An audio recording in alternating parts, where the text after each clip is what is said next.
សួស្តីបងប្អូនទាំងអស់គ្នាចាមកទស្សនានៅទស្សនវិជ្ជានៃការរៀបចំមកអំពីសង្ក្រាន្តនៅក្នុងខេត្តបាត់ដំបងចាដើម្បីទទួលឆ្នាំថ្មីចានៅខាងមុខនេះបងប្អូនណាចានិយាយរួមគឺក្នុងខេត្តបាត់ដំបងឆ្នាំនេះគឺគេបានរៀបចំធ្វើនៅសួនវិមានឯករាជ្យបងប្អូនណាចាគឺគេបានរៀបចំនៅក្នុងវិទ្យាល័យអ្នកយ៉ងទៀតទេគឺគេបានផ្លាស់ប្ដូរធ្វើនៅសួនវិមានឯករាជ្យយើងវិញបងប្អូនចាព្រោះទីធ្លាទលាយ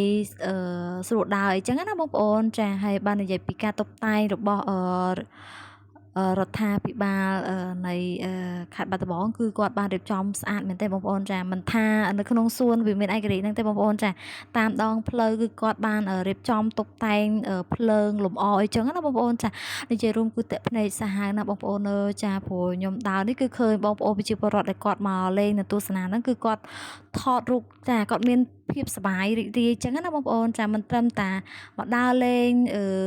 មើលភ្លើងមើលអីទេបងប្អូនចាគឺមានការប្រកប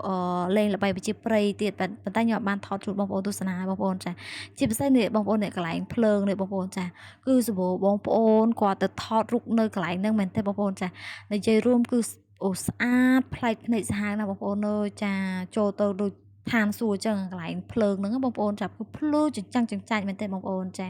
ហើយវីដេអូខ្ញុំដែល